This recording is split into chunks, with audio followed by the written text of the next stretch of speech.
siapakah yang lebih baik ucapannya, siapakah yang lebih baik perbuatannya, siapakah yang lebih baik perkataannya, selain daripada perkataan yang mengajak manusia ke jalan Allah Subhanahu wa taala.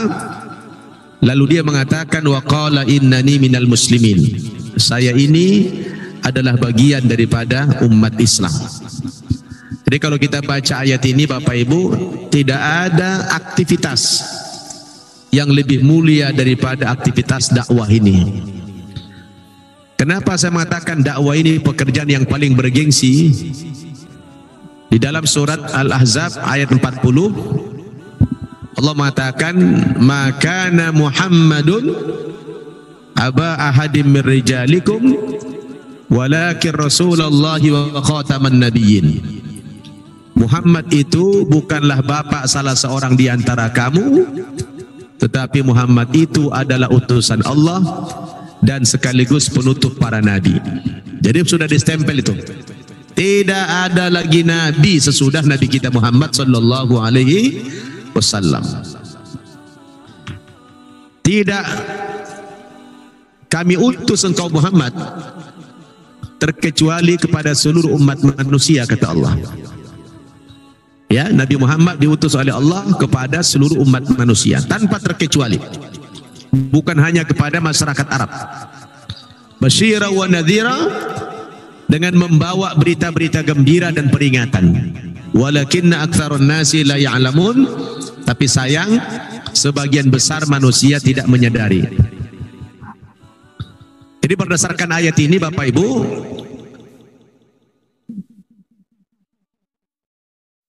tugas kenabian itu sebenarnya belum berakhir. Karena beliau itu umurnya sangat pendek. Berdakwahnya baru 23 tahun dan baru 2 tempat. Baru di Makkah dan Madinah. Tentu tugas kenabian ini belum tuntas. Berdakwah kepada seluruh umat manusia. Lalu siapa yang akan meneruskan dakwah ini? Siapa Pak? Dilanjutkan oleh sahabatnya. Habis generasi sahabat dilanjutkan oleh tabi'in. Habis generasi tabi'in dilanjutkan oleh tabi'ut tabi'in. Sampai kepada kita sekarang, bahkan sampai hari kiamat. Jadi tugas berdakwah sekarang ini diambil alih oleh umatnya. Maka saya katakan tadi, ini bukan tugas ringan, bukan tugas sembarangan, ini tugas yang paling mulia, tugasnya para nabi, para rasul. Subhanallah. Maka sampai Nabi katakan apa?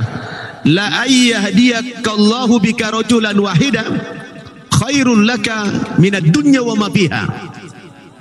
Kalau dikarenakan perantaraanmu lah ada orang dapat hidayah masuk Islam, karena sebab engkau orang masuk Islam, maka nilainya itu lebih baik daripada dunia dan segala isinya. Allahu Akbar. Sebelum kita lanjut, jangan lupa like, comment, subscribe, dan nyalakan notifikasinya agar tidak ketinggalan info terbaru lainnya. Semoga bermanfaat.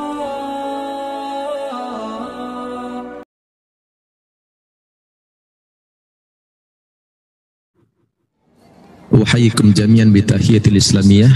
Assalamualaikum warahmatullahi wabarakatuh. Innal hamdalillah nahmaduhu wa nasta'inuhu wa nastaghfiruhu wa nastahdihi wa na'udzu billahi min syururi anfusina wa min sayyiati a'malina. May yahdihillahu fala mudhillalah wa may yudlil fala hadiyalah. Ashhadu an la ilaha illallah wahdahu la syarikalah wa ashhadu anna Muhammadan abduhu wa rasuluh alladzi la nabiyya ba'dah. Allahumma salli wa sallim ala sayyidina Muhammad wa ala alihi wa ashabihi wa mawalah, amma ba'd. Qala Allah subhanahu wa ta'ala fil Qur'anil Karim, a'udzu billahi minasy syaithanir rajim.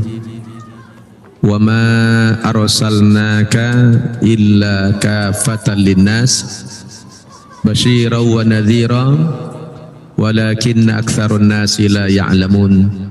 Shadaqallahul azim. Yang saya hormati segenap pengurus Masjid Raya Kebayoran Residen, bapak-bapak, ibu-ibu, jamaah salat subuh Masjid Raya Kebayoran Residen rahimakumullah. Alhamdulillah, pagi ini kita bersyukur kehadirat Allah Subhanahu wa taala, masih diberikan nikmat panjang umur, nikmat sehat, dan terutama nikmat iman dan Islam. Sehingga dengan nikmat-nikmat tersebut kita dapat melaksanakan kewajiban-kewajiban kita kepada Allah Subhanahu wa taala, yang di pagi hari ini kita mengawali kehidupan kita dengan melaksanakan sholat subuh secara berjamaah. Alhamdulillah sudah kita tunaikan, dan seusai sholat subuh ini kita mengadakan ta'lim atau kuliah subuh dengan mengambil tema pentingnya berdakwah kepada seluruh umat manusia. Dan alhamdulillah keadaan kita dari waktu ke waktu semakin membaik. Kita sudah mengarah kepada normalisasi kehidupan kita, walaupun di sebagian masjid masih sholatnya berjarak-jarak 1 meter, tetapi di sebagian yang lain alhamdulillah sudah kembali normal. Yang menjadi acuan kita adalah Makkahul Mukarramah dan Madinah Al-Munawwarah. Alhamdulillah di 2 tempat suci ini sholatnya sudah normal, dan kegiatan umrah sudah dibuka kembali oleh pemerintah Saudi Arabia. Mudah-mudahan kaum muslimin dari Indonesia sudah bisa melaksanakan ibadah umrah untuk bulan-bulan berikutnya. Amin ya rabbal alamin. Salawat dan salam mari sama-sama kita sampaikan kepada junjungan kita Nabi Muhammad sallallahu alaihi wasallam, kepada segenap keluarganya, sahabat-sahabatnya, dan para pengikutnya. Bapak-bapak, ibu-ibu yang saya muliakan, kaifa asbahtum? Apa kabar Bapak Ibu di pagi hari ini? Sehat semuanya? Alhamdulillah. Ini terlihat dengan mata kepala kita, yang hadir ini tidak begitu banyak, tetapi secara hakikatnya yang hadir ini lebih daripada 20.000 orang. Kenapa? Karena setiap masing-masing di antara kita ini nilainya paling tidak 200 orang minimal. Satu orang mewakili 200 orang kalau dia istiqomah. Kita tidak mengutamakan jumlah atau kuantitas, tetapi yang kita butuhkan adalah kualitas daripada Islam kita ini. Bapak Ibu yang saya muliakan, sudah agak lama saya tidak memberikan tausiah di Masjid Raya Kebayoran Residen, karena selama ini kita Covid, sebagian masih menggunakan Zoom. Namun alhamdulillah sudah beberapa bulan ini telah diaktifkan kembali kuliah subuh maupun kuliah-kuliah yang lain. Maka pagi ini saya membawakan tema pentingnya berdakwah kepada seluruh umat manusia. Bapak Ibu yang saya muliakan, dakwah ini merupakan pekerjaan yang paling bergengsi. Apa Pak? Ini pekerjaan yang paling bergengsi, yang paling bonafit, yang paling indah, yang paling mewah. Allah mengatakan dalam Al-Quran di surat Fussilat atau surat ke-41 ayat 33. A'udzu billahi minasyaitonir rajim. Wa man ahsanu qawlan mimman da'a ila Allahi wa 'amila shalihan wa qala innani minal muslimin. Siapakah yang lebih baik ucapannya? Siapakah yang lebih baik perbuatannya? Siapakah yang lebih baik perkataannya selain daripada perkataan yang mengajak manusia ke jalan Allah Subhanahu wa taala? Lalu dia mengatakan wa qala innani minal muslimin. Saya ini adalah bagian daripada umat Islam. Jadi kalau kita baca ayat ini Bapak Ibu, tidak ada aktivitas yang lebih mulia daripada aktivitas dakwah ini. Kenapa saya mengatakan dakwah ini pekerjaan yang paling bergengsi? Karena dakwah ini tugasnya para nabi, tugasnya para rasul, bukan tugas manusia biasa. Ya, ini bukan tugas manusia biasa dakwah ini tugasnya para nabi, para rasul. Untuk itulah mereka diutus oleh Allah Subhanahu wa taala.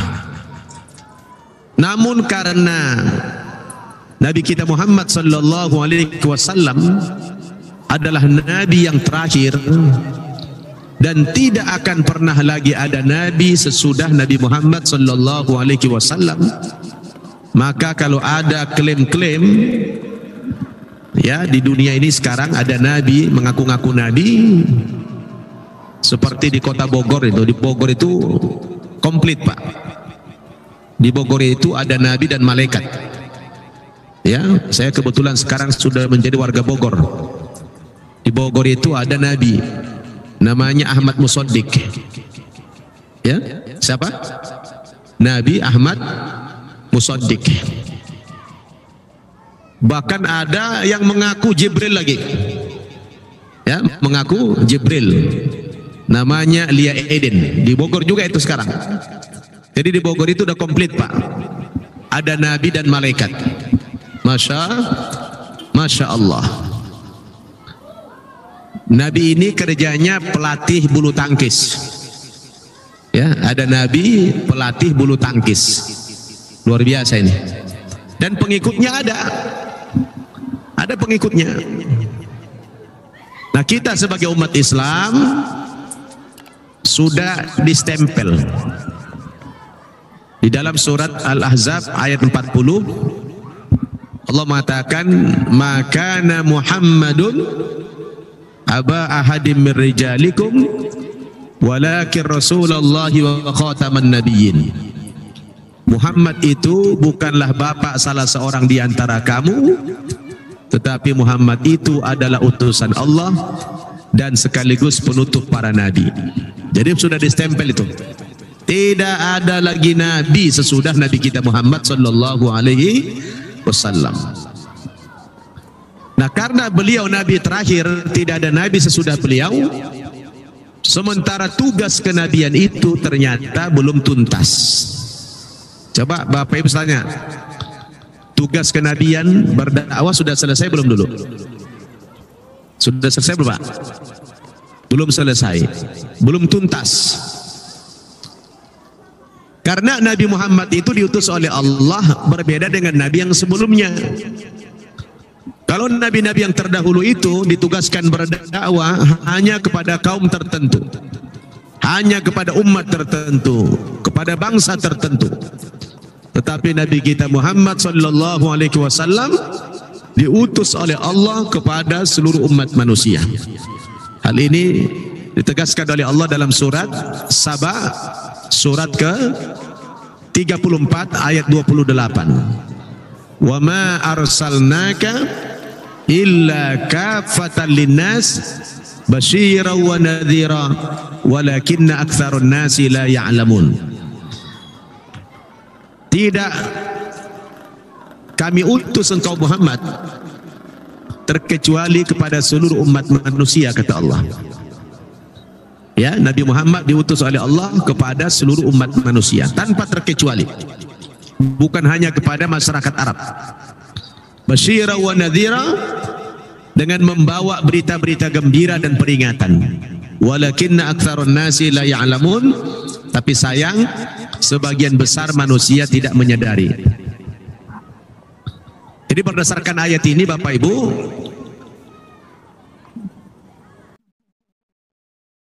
tugas kenabian itu sebenarnya belum berakhir. Karena beliau itu umurnya sangat pendek.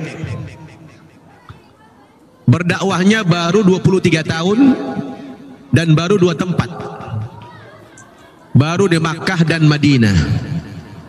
Di Makkah berapa tahun, Pak? Berapa tahun di Makkah dulu?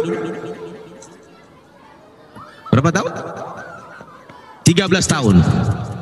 Di Makkah 13 tahun, ke Madinah 10 tahun. Habis itu meninggal. Loh, tadi ayatnya wa ma arsalnaka illa kaffatan linnas, diutus kepada seluruh umat manusia.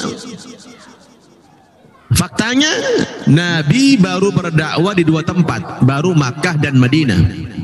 Jangankan ke Amerika, jangankan ke Eropa, ke negara-negara atau daerah terdekatnya saja belum. Nabi belum sampai ke Mesir, belum sampai ke Yaman, belum sampai ke Irak, belum sampai ke Iran.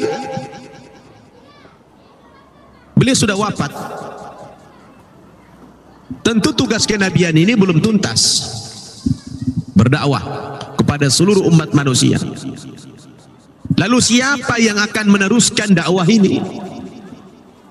Siapa, Pak? Dilanjutkan oleh sahabatnya. Habis generasi sahabat dilanjutkan oleh tabi'in. Habis generasi tabi'in dilanjutkan oleh tabi'ut tabi'in. Sampai kepada kita sekarang, bahkan sampai hari kiamat. Jadi tugas berdakwah sekarang ini diambil alih oleh umatnya. Maka saya katakan tadi, ini bukan tugas ringan, bukan tugas sembarangan. Ini tugas yang paling mulia, tugasnya para nabi, para rasul. Subhanallah. Tidak ada pekerjaan yang lebih utama, yang lebih mulia daripada dakwah ini. Maka sampai Nabi katakan apa? La ayyahdiyakallahhu bika rajulan wahida khairun laka minad dunya wa ma fiha. Kalau dikarenakan perantaraanmu lah ada orang dapat hidayah masuk Islam, karena sebab engkau orang masuk Islam, maka nilainya itu lebih baik daripada dunia dan segala isinya. Allahu Akbar. Pak, bapak-bapak punya rumah 200 meter aja di Kebayoran Residen, kayak mana bahagianya? Ya kan? Bahagia tidak, Pak? Ini dikasih dunia dan segala isinya, mengislamkan satu orang, dikasih hadiah dunia dan segala isinya, itu luar biasa. Subhanallah. Kenapa dihargai sebegitu besar? Karena tugas dakwah ini bukan tugas manusia biasa, tugasnya para nabi. Cuma karena nabinya sudah wafat, tidak ada nabi sesudah Nabi Muhammad lagi, maka diambil alih oleh umatnya. Maka kedudukan kita, kuntum khaira ummatin ukhrijat linnas, kata Allah. Sehingga umat Nabi Muhammad ini menjadi umat yang terbaik sepanjang zaman, yang dikeluarkan kepada seluruh umat manusia. Ya, tidak ada gelar umat-umat Nabi dulu khairu ummah, itu tidak ada. Satu-satunya umat yang mendapatkan gelar khairu ummah itu adalah umat Nabi Muhammad sallallahu alaihi wasallam. Ya, kita inilah. Jadi Bapak Ibu Saudara, tugas berdakwah kepada seluruh umat manusia itu sekarang ditikulkan kepada umatnya. Tapi kenapa kita ini dakwanya cuma di Masjid Kebayoran aja, di komplek-komplek orang Islam aja? Cuma di masjid-masjid saja. Kenapa kita tidak dakwakan Islam kepada orang yang belum berislam? Nah, ini jadi soal ini. Ini yang jadi masalah. Kita baru mampu berdakwah di komunitas muslim. Terus orang-orang yang belum muslim itu siapa yang dakwahi mereka? Pak, siapa yang dakwahi mereka yang non muslim itu? Kita sekarang ada pertemuan ulama sedunia. Ada Multaqa al-Ulama al-Alami, pertemuan ulama sedunia. Pertama kali diadakan di Kuwait. Alhamdulillah saya hadir di Kuwait waktu itu, diundang menjadi pembicara di Kuwait. Kemudian tahun lalu, bulan Februari tahun lalu di Istanbul, pertemuan yang kedua di Istanbul. Saya juga hadir menjadi narasumber juga di situ. Dihadiri tidak kurang dari 125 negara. Ustadz yang diundang itu adalah ustadz yang memang fokus dakwahnya kepada orang-orang di luar Islam. Kenapa mereka pilih? Karena mereka tahu saya punya pesantren mu'alaf dan mereka ikuti dakwah saya di YouTube bahwa saya ini dakwah kepada orang non muslim. Alhamdulillah banyak mengislamkan orang, sehingga berkumpullah tokoh-tokoh ini yang konsen dakwahnya kepada orang-orang non muslim dari berbagai negara. Ketika saya presentasi dapat giliran yang ketiga waktu itu, saya tampilkan gambar-gambar pengislaman orang. Wah, rasanya pede, bangga rasanya di hadapan para ulama-ulama sedunia.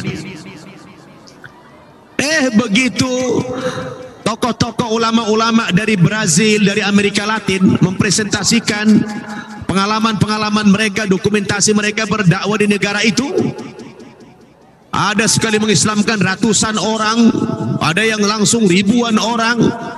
Saya langsung ciut, Pak. Oh, ternyata saya ini nggak ada apa-apanya di hadapan mereka ini.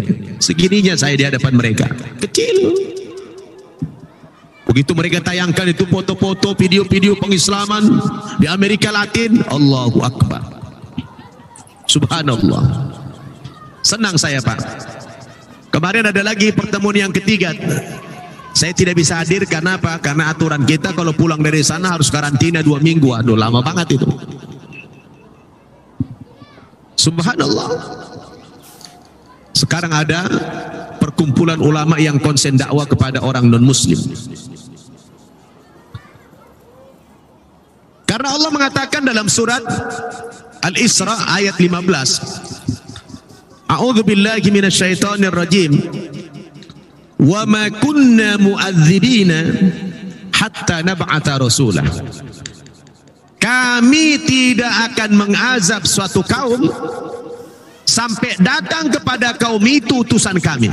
Sampai datang kepada kaum itu ustadz-ustadz kami, ulama-ulama kami, para dai-dai kami, kata Allah Subhanahu wa ta'ala.